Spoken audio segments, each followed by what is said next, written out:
আসসালামু আলাইকুম। আজকে সন্ধ্যার সময় মোমোস রেডি করছিলাম। এই মোমোসটা হচ্ছে লেজি মোমোস বলা হচ্ছে ইদানিং, যেটা ফেসবুকে অনেক ভাইরাল হচ্ছে। আমি এখানে 250 গ্রাম চিকেন নিয়ে নিয়েছিলাম। যখন আমি চিকেনটা ব্লেন্ড করছি তখন আমি এখানে 1 চামচ সয়া সস, ধনিয়ার গুঁড়া 1/2 চামচ, জিরা গুঁড়া 1/2 চামচ, আদা রসুন আর সল্ট দিয়ে দিছি টেস্টে অনুযায়ী। দেওয়ার পরে ব্লেন্ড করে নিয়েছি। ব্লেন্ড করার পরে আমি এখানে গাজর গ্রেট করে নিয়েছি, পেঁয়াজ কুচি কেটে নিয়েছি, কাঁচামরিচ আর গাজর আর পেঁয়াজের পানিটা আমি ভালো করে ছড়াই নিয়েছি।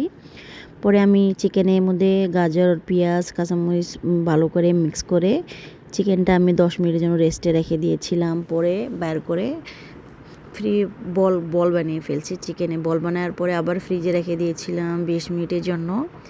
এরপরে এক বাটিতে আমি 1 কাপ ময়দা আর 1/2 কাপ কর্নফ্লোর নিয়ে লবণ সল্ট দিয়ে কোটিং করে নিয়েছি। এটা আমি 3 বার করছি, যেটা 3 বার করলে আপনার মোমোস একদম কভার হয়ে যায় আটা দিয়া, মানে ময়দা দিয়া কভার হয়ে যায়। এরপরে আমি ভালো করে আমার মোমো হয়েছিল এখানে 15টা থেকে 20টা মোমো হয়েছিল। এই জন্য আমার কোটিং করতে অনেক দেরি হয়ে গেছে, কিন্তু আমার জন্য অনেক ইজি একটা রেসিপি পাইলাম এটা আমি মোমোসের জন্য, যেটা আমার আটা ডাফ করা লাগে না, রুটি বেলা লাগে নাই।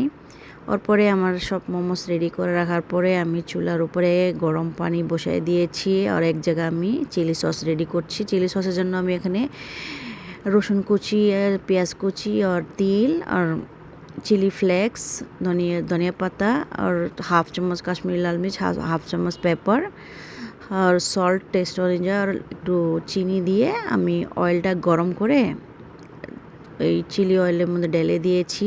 আর এখানে আমি মোমোস দিয়ে দিচ্ছি আমার প্যানে। আমার পানি বয়েল হয়ে গেছে আর এখানে আমি অয়েল গরম করছি চিলি সসের জন্য। এই তো চিলি সসে মেন অয়েল দিয়ে দিব। একদম অয়েলটা গরম করে দিবেন, যেটা পেঁয়াজ রসুন এগুলি ভালো করে মিক্স হয়ে যায়। এই দেখতে পাচ্ছেন আমার চিলি সসটা কত সুন্দর হয়েছে। এটা আমার ফার্স্ট বানানো চিলি সস, আমি একটা চ্যানেলে দেখেছিলাম এটা। এরপরে আমি আমার মোমোসটাও নামিয়ে ফেলছি। আমার চিলি সসটাও রেডি হয়ে গেছে। চিলি সসটা আসলে অনেক টেস্টি হয়েছিল। এটা ফার্স্ট বানানোর পরেই একটু টেস্টি হয়েছিল। এত না মোমোস আপনি স্টিমও করতে পারবেন আর হট ওয়াটারে বয়েলও করতে পারবেন। এই তো চিলি সস উপরে ডেকোরেট করে আমি সবাইকে খেতে দিয়েছি। সবাই আমাকে অনেক অ্যাপ্রিসিয়েট করেছে, আলহামদুলিল্লাহ। আমার বাচ্চারা খুব পছন্দ করেছে, স্পেশালি আমার ছোট কিউটি একটা বাগিনা আছে, ও খেয়েছে এটা মজা করে।